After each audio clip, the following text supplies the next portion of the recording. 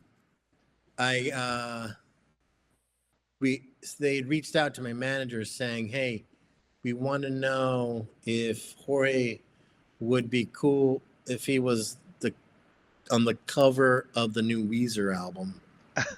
And then here's a mock-up of what we think it'll look like, or something like that. And they sent that picture. And I thought that was just like a temp idea, like proof of concept kind of image. I didn't know that was going to be the thing. But sure enough, it was the thing. It was, yeah, that was kind of an interesting, surreal moment. And then they brought me out to meet the band, and I even at one show they did, I sang a few songs. I did a song with them, like a duet with Rivers, basically, and so that was kind of fun too. Oh, neat. Well, I'd be remiss if I didn't talk about what you're probably best known for, and it's this show here, That is a the movie. Munsters. How did that? So, and that's not the show. Obviously, we'll get to that next. But this was another one that shocked me. I didn't even know that they were doing a Munsters remake, and then this is Zombie, right? Rob Zombie did this. Yeah. So how did you come across this? And I mean, tell me a little bit about your. So this was basically I'm friends with Daniel Roebuck. Daniel Roebuck was on Lost. He played Dr. Arzt, and he's worked with Rob Zombie quite a bit in the past. And he texted me being like, "Hey, is it okay if I give your contact info to Rob Zombie because he's putting like a project together?" And I said, "Yeah, of course." And then I got I got a call from him, and he said that he's working on making the Munsters for Universal. Nice. And he said other stuff after that, but that was really all I needed to hear. I was like, please, you had me at the Munsters. Right. It's like, yeah, I'll read the script and all that kind of stuff, but it was kind of fun. Then we went and we shot it in Hungary. Oh. And it's kind of interesting. One of the things that's kind of cool about the studio in Hungary was, like, here, all the studios have a section that's like a New York street. Right. Like all the LA studios have a New York street in their studios. Like, so the exteriors of Seinfeld are on a New York street. at Paramount. All kinds of like all these different or like Warner Brothers has a New York street. They all have a New York street. It's kind of fun. Like whenever I go and have an audition at the studio lot. On my way out, I always walk down the New York street. It's a fun, permanent set. And at this place in Budapest, the studios out there have medieval town, which is really cool. And so we were like going around. Daniel and I would sneak around and take pictures in different poses in these different little medieval sets that were kind of like these little hovels and all these kind of things like that. It was pretty cool. Now, you and I, we've talked. We're very very close to in age. Grew up around the same time. So I got to ask you: Are you Munsters or Adams Family? Well, I'm obviously partial to Munsters. Munsters, because right.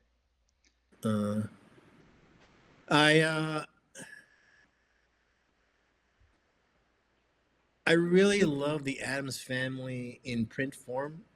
Yeah. I think the cartoons are really great. But I watched both as a kid growing up. It was the kind of things we would watch when I was at my grandparents' house because there wasn't much to do in the afternoons out there. Yeah, I was I'm like you. I preferred Munsters. It was a little more funny for me. Although I like kind of what they're doing with that whole Wednesday series now. That's kind of fun. Um, but I tell you what I used to love is Sunday mornings. I used to love getting up early, and they used to have a oh, it was they play an Abbott Costello movie, and they used to have a lot of the Universal Monster movies with them. And I love Abbott Costello. Then they'd have like Blondie, like a Blondie show, movie or show. I don't know, but yeah, Abbott Costello was my favorite growing up, especially when they had the Universal Monsters. There was a period of time when they were playing the Abbott and Costello television show Mm.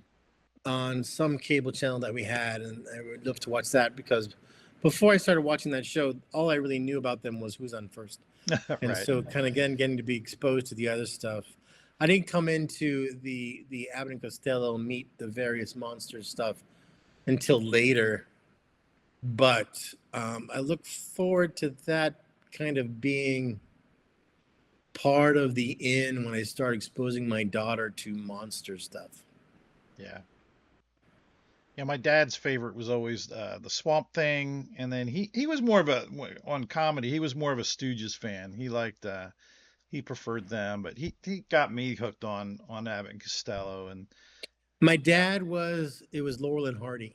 oh yeah, We'd watch those. I'd be into that. And there was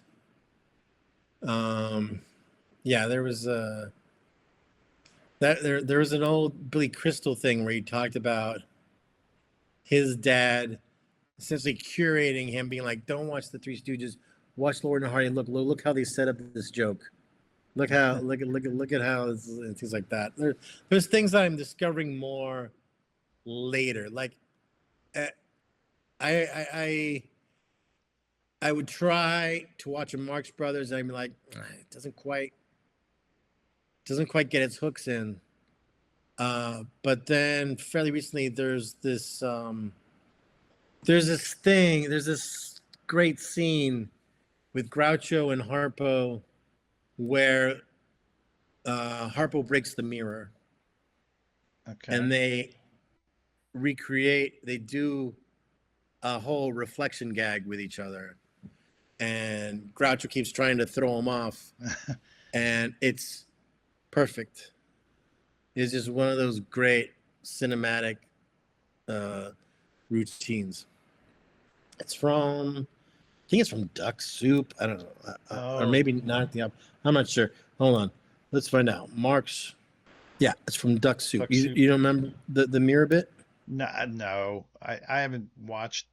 I probably would if I saw it again. It's been a while. It's phenomenal. It's really phenomenal. There's one scene, and it's not I think it's a Chaplin bit where I was like, oh my God, it was a special effect. And I actually had to Google it to find out how they did it. And it was like, it's like he's standing up, or he walks and then he stands with his back to a fence. And then like somebody goes running and like jumps through him.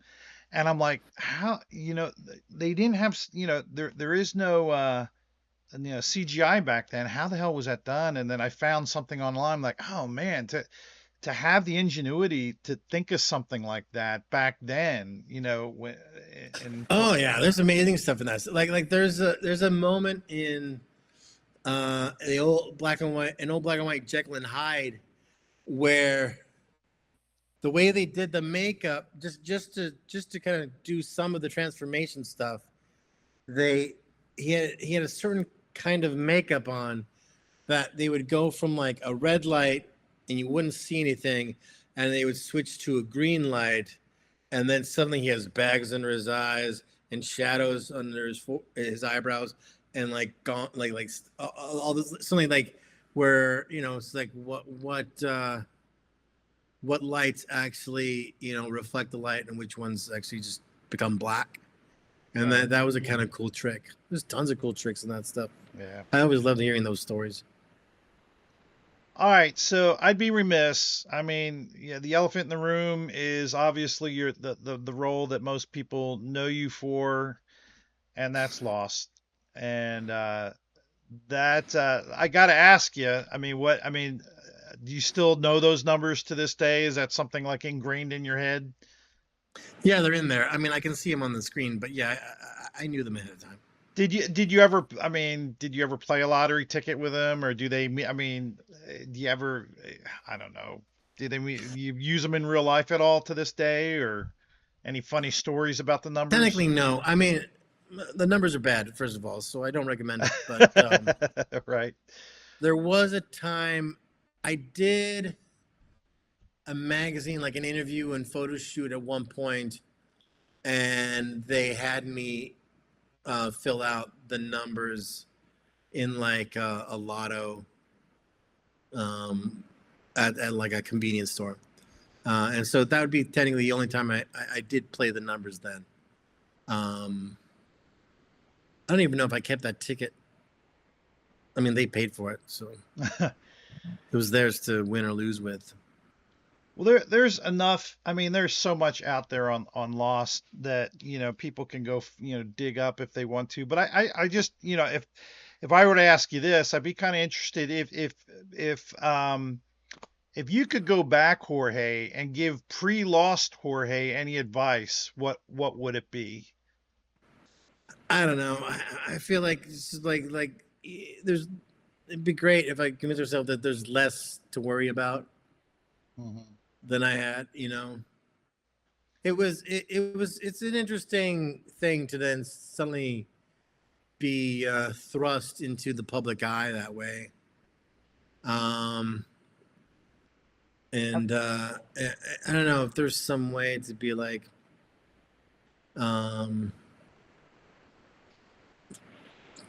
to make it easier on myself, because it started out kind of stressful. I mean, they had no idea. I mean, Lost, was a really big show, but then on top of that, you were kind of like the pivotal character. I don't that it didn't start out to be that, right? Didn't it somehow evolve into that somehow, or maybe it was. I don't think it Good was. question. I mean, I think it definitely became a character that the audience responded well to. Oh, they loved you. And he definitely started. He was in many ways the voice. I feel like the voice of the audience in this crazy island world, and in the in the complex mythology and everything that's happening, and the action adventure-ness of the show, to kind of come to Hurley for a little bit of heart or a little bit of humor, it kind of was a pretty a role that people kind of look forward to seeing when I showed up.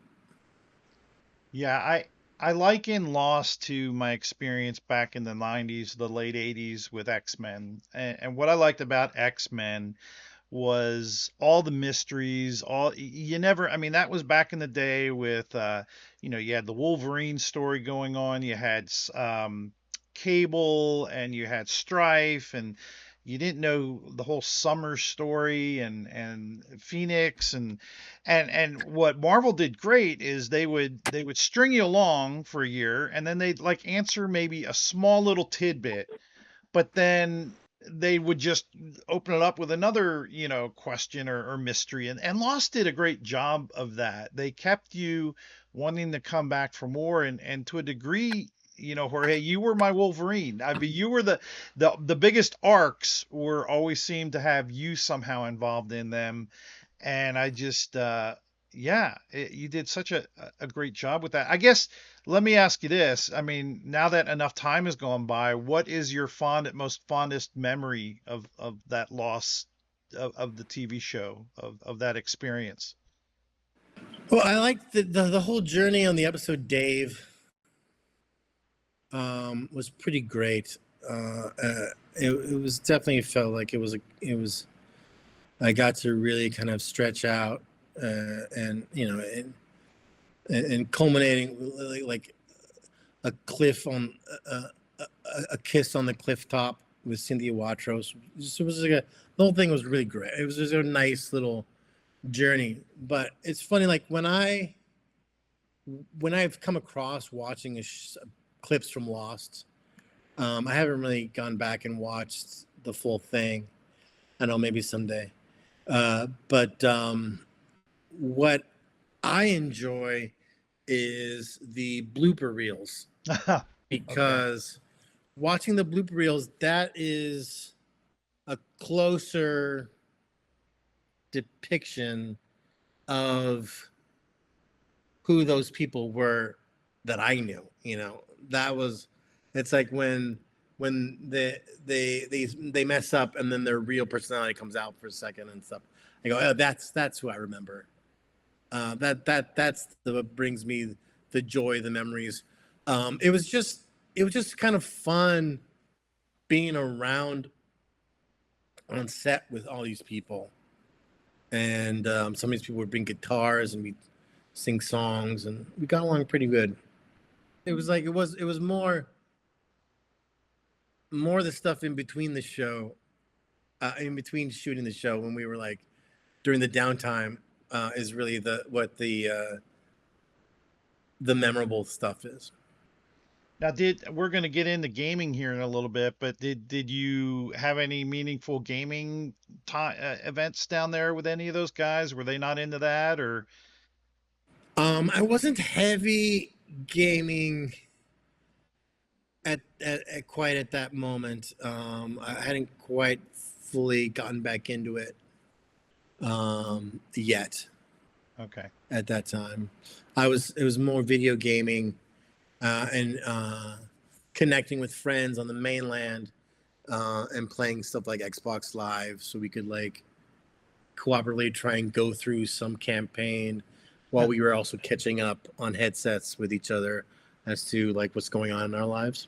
Right. Well, sometime after Lost, you got involved in a show that I really got interested in and was sad to see go. Alcatraz was a show that, I mean, JJ was behind that, right? That's JJ's show. It was a Bad Robot show. Yeah, yeah. Yeah.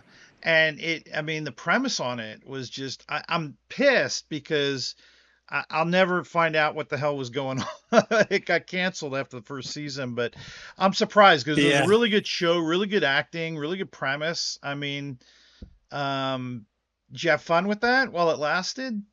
Yeah, it was a good gig. I liked it quite a bit. Um, I, Now, I had some, I had some, yeah, I had some nice outfits, and a little classy, a little more dressy, um, cool overcoats and stuff. And yeah, it's a shame it didn't quite get its chance. now, did they take you? I should know this. I grew up on the East Coast.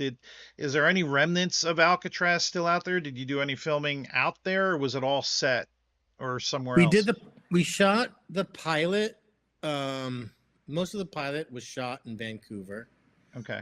And we did about 3 days in San Francisco to do. There was like a car chase they wanted to do, and there was shots of us going to Alcatraz. And so while we were there shooting in Alcatraz, there's also people just going around and taking photographs of every nook and cranny of Alcatraz so that they could recreate it in Vancouver, basically, Right. or with CGI. So they'd be like, you see, like, you walk out the door, you turn and you start walking, and then you walk past the green screen. But what the audience sees is now Alcatraz. Things like that will happen a lot. So there was a lot of that ways to kind of cheat it. The last thing that I want to end on is this. Now, this was something that I didn't even know about. My wife was big into Hawaii Five-0, and I didn't even know. I wasn't a big fan of the original show, so this wasn't something I got into. But she watched it all and loved your character and loved the show. But how was it to rekindle that relationship with Daniel how was it? How long were you in that show? I did about 7 years in that show. Wow. About a little over half their run. Yeah. So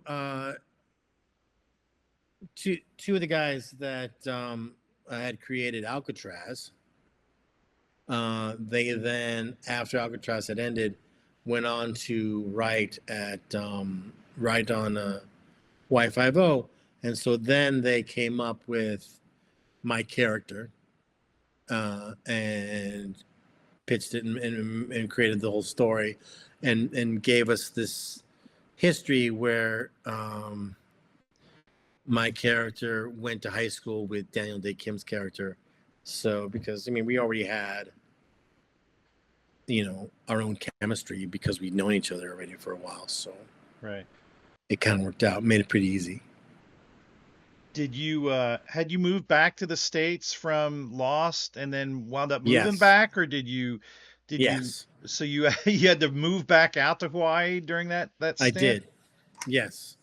Wow. Yeah, it's interesting to kind of like leave it for a couple years and then return. It was definitely it was definitely an interesting experience, and kind of seeing how like what changed and what stayed the same and stuff, and that it's an experience. And then just kind of like having like meeting new friends there, because like when we first went out there for Lost, we were the only people we knew, so we hung out on the weekends with each other.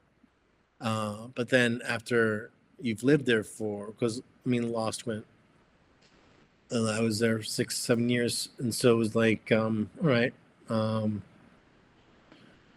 a while you started having lives out there, and so then coming back, there was old friends that were there when I came back, but I also met some new ones, and then that just kind of that actually during 5-0 is when my gaming was the most regular it's ever been. She wasn't my wife at the time, but my wife and I and two other friends that lived out there, every Sunday we would go pick up pizzas at the farmer's market and hang out on my lanai, and we'd play games in the afternoon. So let's just break the ice. And so what got you into board gaming, Jorge? What was your gateway? Was this something you did as a kid and you got back into Well, I definitely it as an played adult? games as a kid. I would go buy comic books at this place called I Love Games Too. And they had games there that weren't games that I ever heard of. But they would have like a display for some new curious game. And I was like, what's this? you know, what's this? And they would kind of explain it, and they'd have like a little like open box to kind of like show you, and I was like, oh, that's interesting. And this is one of the places that also had like that separate room where there was always like a role playing game seemed to be going Oh, on, right. Yeah, I know. and it was kind of an interesting. I was like, there's something about it in my head. I was like, this seems cool to me. Hmm. This game I've never heard of. I'd like to be the guy who has games that nobody's heard of in my friend group, in that kind of sense. Right. And so it introduced me to some weird games that I'd never heard of, and but you know, I still love them and break them out and play them because it was there's only so many times you can play Risk or Monopoly, Oh and my. so then Yeah. started there, and then later as an adult, actually out in Hawaii, I started hearing more about games like Settlers of Catan, and that there are these essentially these newer games that are taking the country by storm in some circles, and I just got curious about them, and so I just started buying games and kind of just by myself, opening the boxes and seeing what the rules are, in the hopes that someday I'll break it out and try and get it to play with somebody. Uh, that's where it started basically, and then I got into playing Werewolves of Miller's Hollow, Mm. and I had posted a blog post about it at one point, and then someone, one of my who I'd met out there, we went to see the same play, and she was like, "Hey, I hear you play Werewolf," and I was like, "Oh, you play?" And so it kind of Right. started there, and that's where I started like kind of like meeting other people with similar interests there. No, your wife plays. I think you said you see your wife plays board games too. Ah, Yeah. you're so lucky. What type of games do you enjoy playing with one another? What's some of your favorites? Well, so you know, we'll do a lot of two-player games. Well, we like the game. Right. The game is the that card game where you're trying to get rid of all the cards from making the four different piles.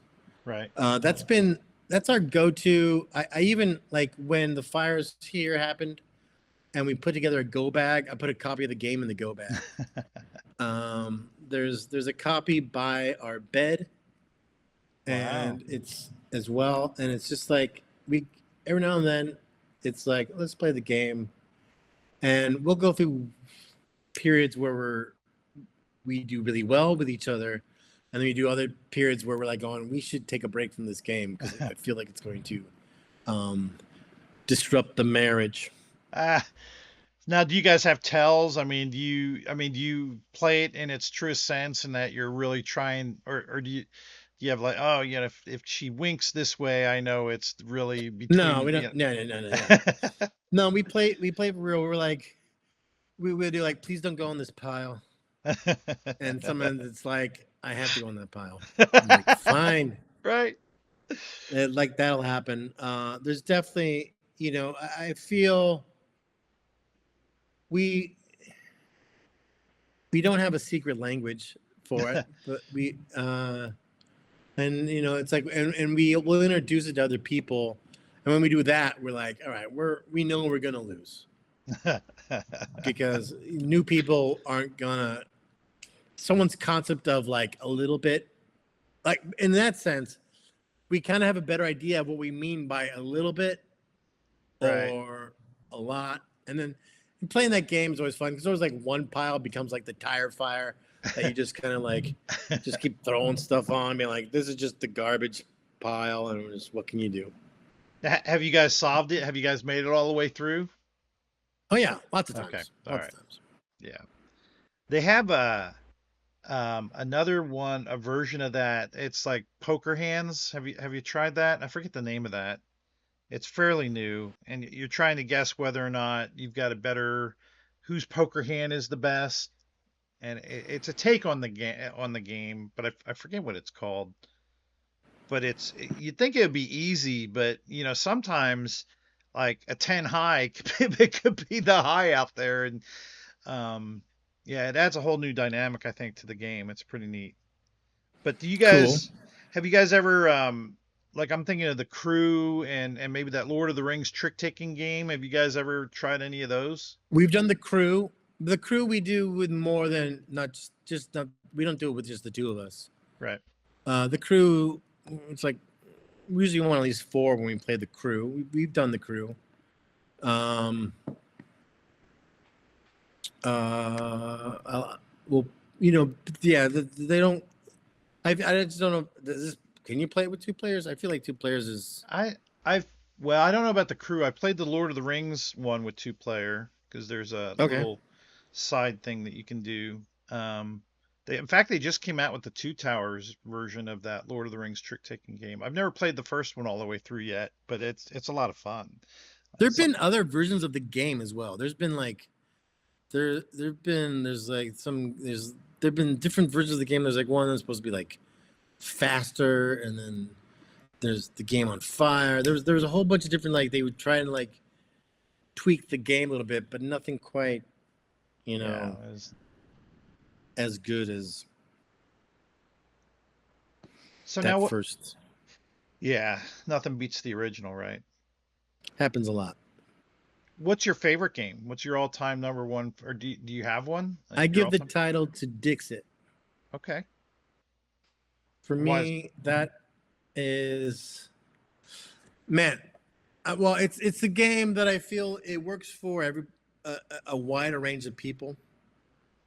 It gives you really pretty pictures to look at. There's one point where someone had posted, like, because this is like the old version of the game where you still voted with these like little cardboard square chips things, and I still like that system. And someone had posted like a way to increase the player count to like 10 or 12 by, printing up a bunch of these little things. Like, basically, so we basically made a whole project of going to like Kinko's, printing things up and gluing them onto cardboards. And so we made a whole set that's our go-to set for it, where I'm always rotating cards in and out from different expansions to keep it interesting for me, because after a while you see them all. Right. But I just love it. I just love the creativity of it, and everyone gets it. And also I like the notion of trying to thread the line where you can't be too obvious, you can't be too obtuse. Right. That's kind of the joy, like. And also I think it's a good intro into another game like Mysterium or something else after that, Oh if yeah. you want to create more of a game out of it. Now, do you find yourself, because of your profession, do you like gravitate more to like storytelling or party games or stuff where you're embellishing, or do you like strategy games, or is it a mixed bag? I like games with structure. I feel I'm not crazy about the kind of games where we're gonna roll dice and tell a story based on what the dice come up. You're right. Yeah. I'm not as crazy about an activity like that. Sure. I like getting the parameters of a game and then existing in those parameters and being like, okay, now let's figure out this game.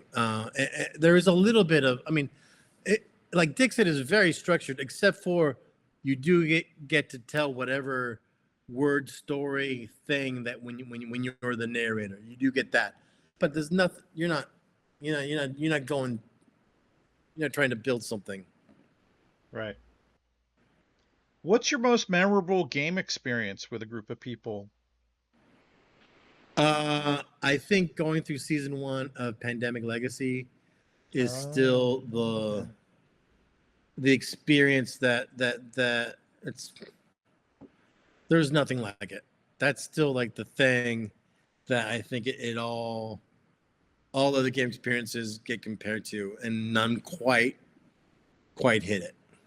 Yeah, it's just that was the whole thing. It had like it was like broken up into acts structure. It was definitely kind of blew us away, and it was the kind of game where it was easy to keep coming back to it and try another month, right? And see it. And also was kind of fun where other friends of mine who were into gaming but weren't part of my group, to then connect with them and get to be like, how was your March? And kind of like where you kind of you knew certain things happened on the same month as they did, or like we're finding out like which, like if what areas they had to abandon or whatever, or what did you name your diseases? Right. Things like that. That was fun. Now, have you played all the seasons, the pandemic seasons? Yeah, I think we did them all.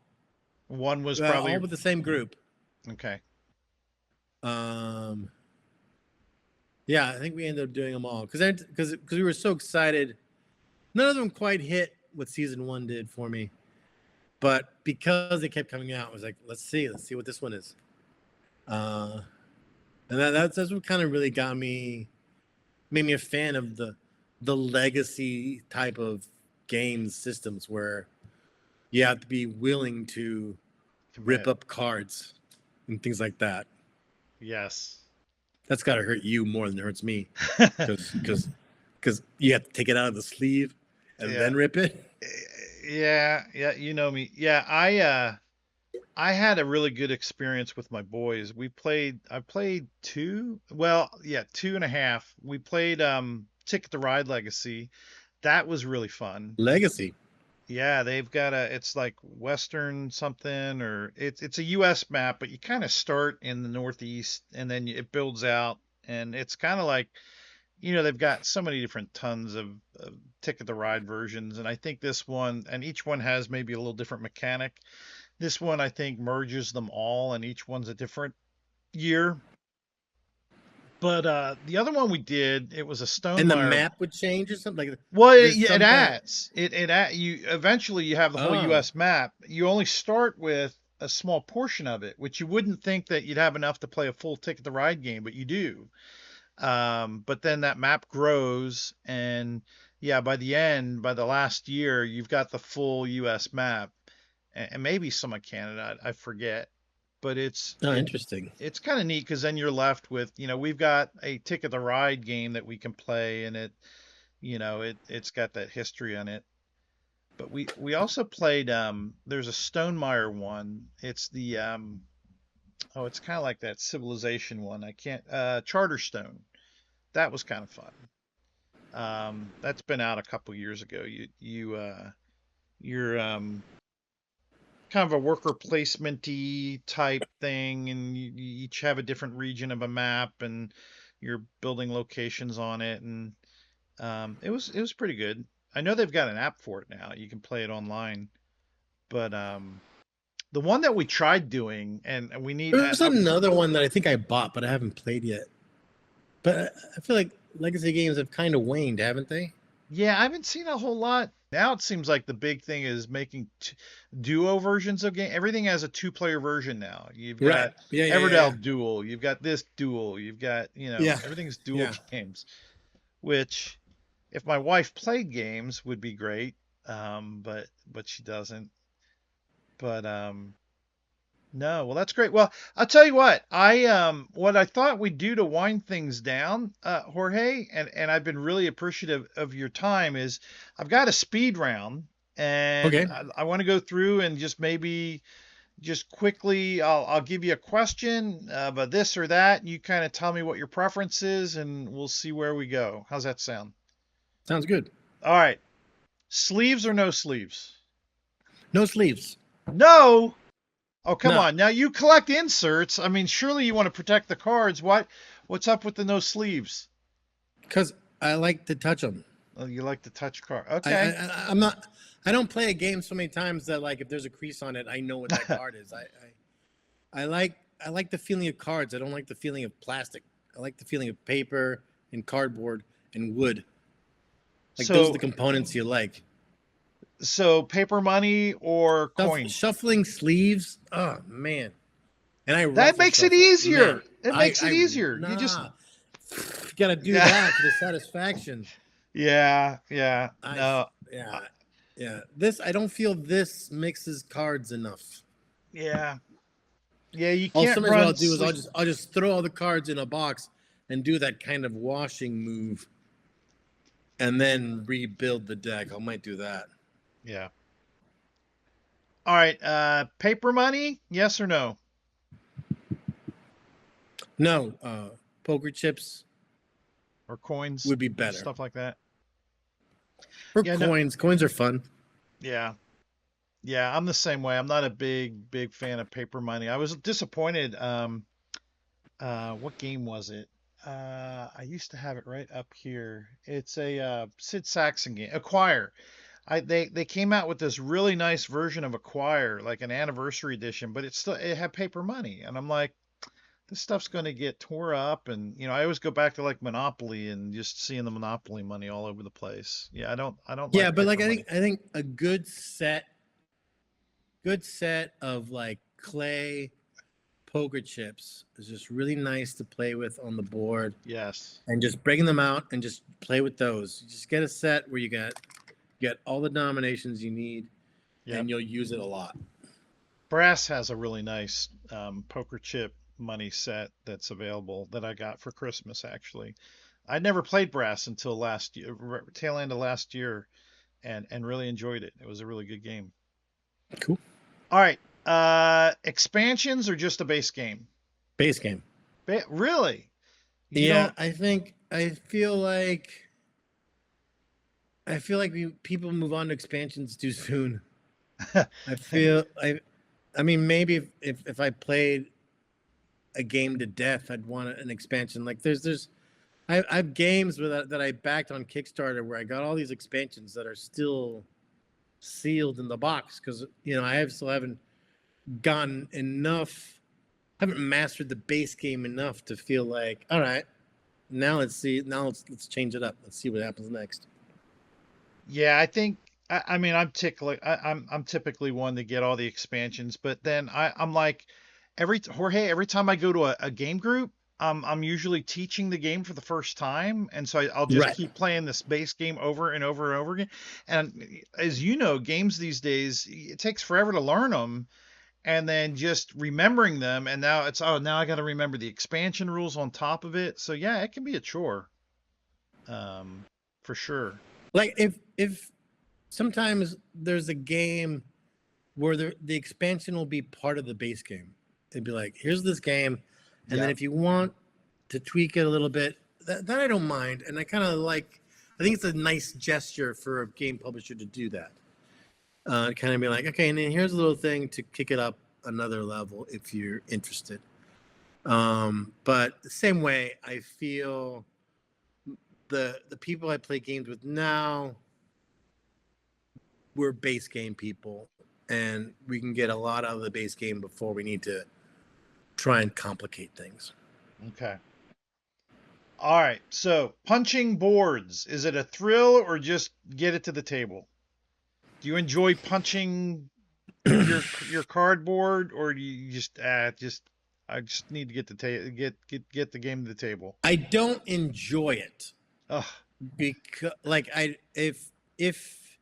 if the cards, if the boards, if the pieces were pre-cut already, I would prefer it because there's many times I've punched poorly and ripped the back of some chip, and it is a drag, and you get reminded of it every time you play that game. Right. I do enjoy the like the whole thing that got me into inserts is I do like figuring out the organization, like getting all the components out and being like, okay, I think this is how I would want to group them. Right? This is how I would want to put them away. And then obviously later you play it and you might change that and be like, sometimes it's like, oh, instead of all, all the meeples here and all the things here, and it'd be like, oh, actually it might be better that all the yellows are here. So who's playing yellow gets this bag. And Right. or some, it seems like that might happen. There is that first of opening it and being like, okay, look at all this stuff, and kind of and exploring the stuff and just kind of trying to figure out what the best bag system would be. There is a certain zen thing about it, but I'd rather have someone else do the punching if I could. You don't know any good insert makers, do you? I did. Um, and I've been an amateur one myself I heard sometimes. that. Yeah, you And actually make them, right? You've made some there's foam some boards. things that I was like going, oh, I guess I have to figure this one out on my own, and just kind of start like kind of watching some videos of how it's done. I'm like, okay, and just I still have a stash of black foam core in the guest room. Should I be so inclined for another craft project of making it? That's great. All right. A teach before a game or just jump in? Teach. I'm a Teach. teach, but there's definitely people in my group that would, at some point in the teach, where their eyes start glazing over, and it's like, all right, I guess we got to just start now. Right. And I'll repeat things I had already told you because they did not land. Apparently, Yep. happens. Or you're a quarter of the way through the game and you're like, well, I explained that. If you'd just been listening, you should know Right, that. Yeah. right. I had a friend who was trying to very. He was very, I don't know. He just had a tendency to like try and find rule loopholes where you'd be like, "Can I do this?" I goes, "That doesn't sound like it's in the spirit of the game." But is it a rule? I was like, "You're gonna make me break out this book again and try and find the rule for it." Oh God, hang on. Yep. And the whole game is paused, so finally be like, Yep. clue must be based on the definition of the word. Right. Yep. You can't just say left 6. Yeah, I get you there. Yeah, I've got plenty of those. Yeah. All right, competitive or cooperative? I like cooperative. I like what I think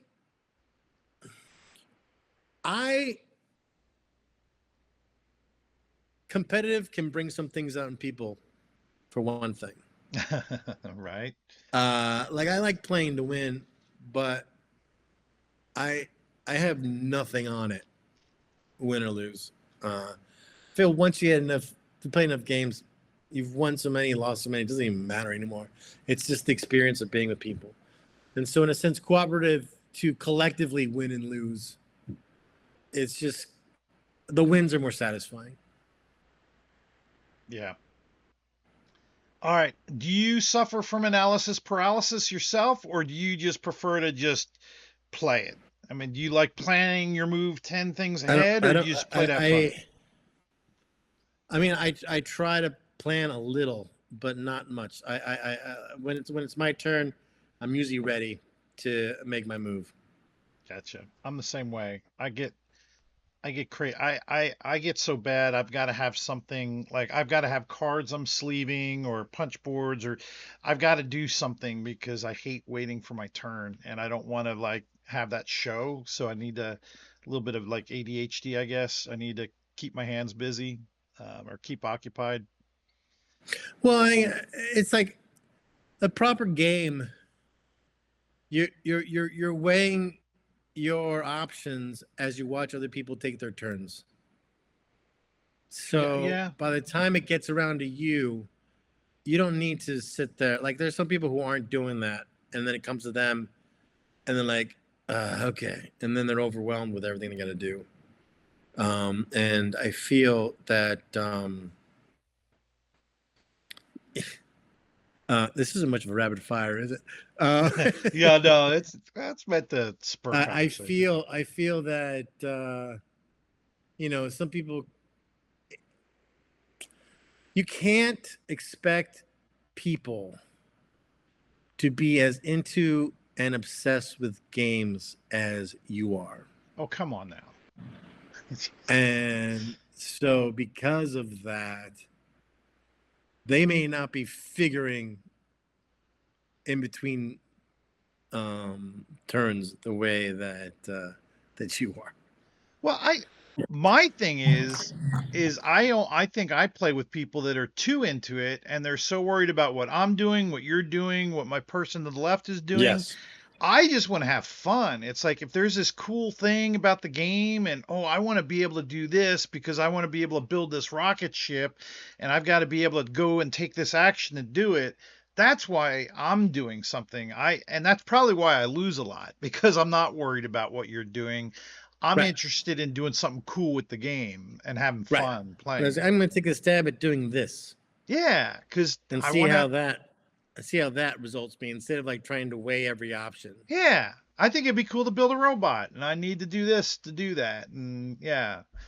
But no, you shouldn't build a robot because then you could be building this and your tank and yeah, I don't. Yeah. All right. Player interaction in a game or kind of building your own engine like no takey daddy like No, player interaction. you do. Okay. I'm not.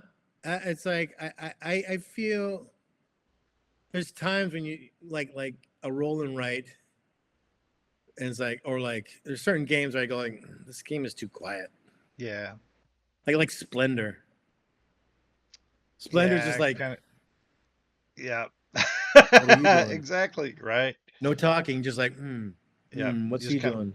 building your own engine. What's he working on? And like I love the game, but it's quiet. It doesn't quite scratch the social itch that I wanted to get us all together for. That might be why another reason why I tend to just to be like, let's come up with party games or games where you're trying to get someone to guess something. Okay. All right. Kickstarter all in or retail version of a game is just fine. I'm there was a time when I was a Kickstarter person, as far as like because of all the stuff, especially like the cool mini or not stuff, and just like all the toys. Yep. But so many of those things just sit on the shelf, sold in shrink wrap, that now I'm like, you know what? It's like the base game thing. It's like, you know what? I'm just gonna get the simplest version of the game and see from there, and then figure and from there, maybe who knows? Maybe at some point I'll be like, great, I guess I gotta go to eBay and find certain things. Etsy, but eBay, yeah. Well, we'll see. Yeah, and I think there's still enough out of just the retail version. Although I do hate it when they change a box to instead of the boxes that fit on top of another box, like the two boxes that fit together, and they become the open up the sides. Yep. Oh, it's such a bummer. The game is like that now. I'm a sucker like for when I dual buy layer the game for people, it's like this. I'm like, oh no, it's one of these like those boxes that they can hang on a peg. I'm like, oh no. Yeah.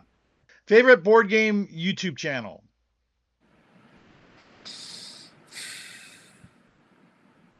Now, Jorge, you shouldn't be thinking this hard about that. You can look right at your screen and see an icon. Board games? Oh, it's so little. Oh, it's just called Board Games with Rob? Yes! Oh, man! All right, that blooper's staying in there. Your logo's so little. Yeah. No, board games. My name's bigger than yours name. Oh yeah. Well, it's so funny. You spent all that money on that picture. I did. Well, it's a fat meeple. It's me. It's funny. I tried to come up. I didn't even think about having a YouTube channel. It all started out just as a weekly game group, and to where I was going to invite people together and teach something every week. And then I thought, well, let me put a YouTube channel out because then I can teach the game, and then if anybody comes, I'll have them watch my teach. Then nobody was doing that, so I thought, well, shoot, I had enough friends in the industry. I'd just start doing some reviews and some content, and it just Yeah. kind of grown from there. So, and I couldn't think of anything. I was like board games with Rob. I've got a friend, a gal that I just edited a show. I'm gonna kind of start doing a show format, and so I'm gonna have to think of something else. It can't be board games with Rob. I'll have to come up with some cool fancy name for it eventually. I don't know.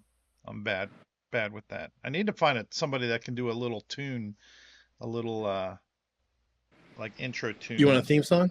Yeah. Yeah. Something that people will think yeah. I don't know. I had somebody, a friend of mine who plays instruments. He's like, "Well, I can just whip up something on the trombone," and then he starts Trombone. yeah, and he's like, and he starts humming the Green Acres theme. I'm like, well, I think that's copyrighted. And I'm like, so Jorge, I don't know where it'll go. Eventually, it can't be as catchy as the Lost theme song. Nothing's as catchy as that. I, it's a joke. Hi, friends. So as we had alluded to prior, we had attempted this video once before, but then after the fact found out that although the audio track was great, and maybe I'll post it later as a podcast, probably not. The video track was horrible. The settings weren't set up correctly. That was my fault. And Jorge was generous enough to do another take with me. However, one of the things I was able to recover was a really nice clip where he showed me his game collection. So I'm going to cut over to that real quick and just wanted to explain why you'll notice a little bit of a dressing change. And then we'll come back here and we'll end the interview. So, Jorge, how big is your collection? Uh, All right, how many games do you have? well, One or it's like two? because I have it's spread out. You want to see it? No, sure. Yeah, let's see. All right, so I have What a the tiny little collection bookcase. I have the collection that people see when they come and visit. Okay. That's this one. Let's see. Oh, I don't wow. even know if I can get far away enough. Oh, Let's see. stockpile. I like stockpile. Yeah, so as you can see, it's really unruly at the top there. And I have my little, that was to keep the kid away, especially when she was younger, to go in. And then, Yeah, I've got to keep dogs away. Dogs like to pee on games. and then in the guest room, Guest room. if you happen to stay over, the situation is that you'll come and all the closet space in the guest room is Oh, just no way. more and more. Is that Imperial Assault down there? Yeah, those Oh, are yours. The ones that you sold off. Oh, no way. I got those from you. Oh, that's great. I mean, the base game's mine, but these other ones, Right. I Yeah, got I them from remember you. that. Oh, that's great. And Wait, but then wait, there's more? there's even extra stuff here. A Rising Sun. This is the one that I was talking about, Dodo, by the way. Oh, okay. Uh, That's nice and sealed. Yeah, well, yeah, it just arrived recently. That one is I don't feel as bad about because that one I just got. Right. But yeah, so yeah, there's a lot. There's a lot to still discover because there's tons that are still in shrink wrap. Now, does your wife mind having stuff all over the house? I get the evil eye. Let's like because things are slowly creeping into other places of the room. Yeah, well, I did have to remove. I had ones that were in the closet of what is now the nursery. Okay. I did have games in there too, and those were removed. I did a slight culling at one point, but those mostly all in. There's actually, to be honest, there's also boxes in the garage with games in it. They were in the storage unit, but now I got rid of the storage unit, and so they're in the garage. There's like maybe a couple boxes of games in there too. But now those are games that are becoming, because a lot of them are like for kids. Yeah. That I'm now going, oh good, now I'm starting to kind of like feel what games the kid can handle now, and what can I introduce her to. How inclined are you to let her win? Are you at the point where you don't mind teaching her the hard lesson of losing? Do you feel bad and guilty? Where do you lie in that whole dilemma? Well, a lot of times it'll be, well, I'm when I played, my dad played chess. Oh, And when I would play with my dad, he would say, okay, do you want me to play as a teacher right. or as, and my dad, English was a second language, but he would say merciless hound. Okay. Basically like a merciless hound was the other version. So that was like when he played for keeps chess. Right. And so like, I could never beat him when he was the merciless hound. But as the teacher, sometimes I would win because he would be like, you might want to check that move again. And he'll be like, because of this or whatever. Right. So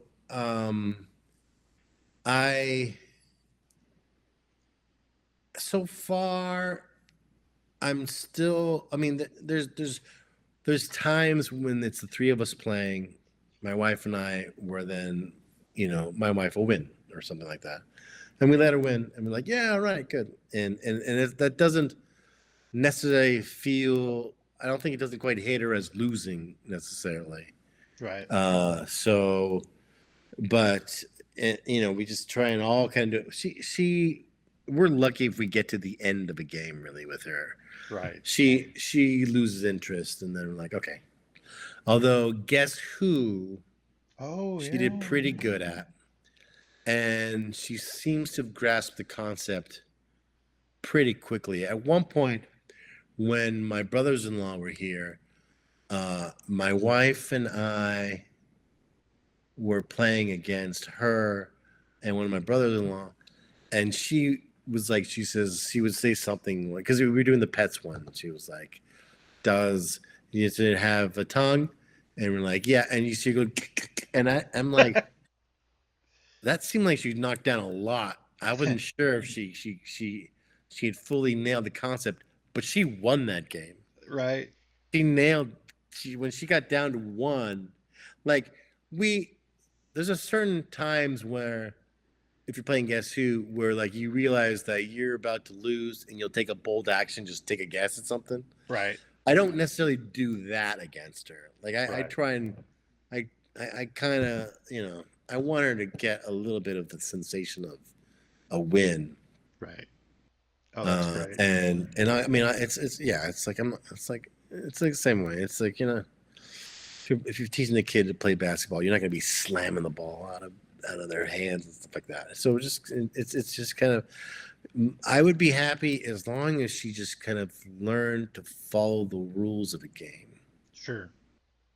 Cool. And then once we get there, then we'll figure out winning and losing. And there's she'll get winning and losing from like other kinds of games, like Duck Duck Goose and those kind of things like that. So those will be her entry points in there and stuff. And then I don't know, we'll see.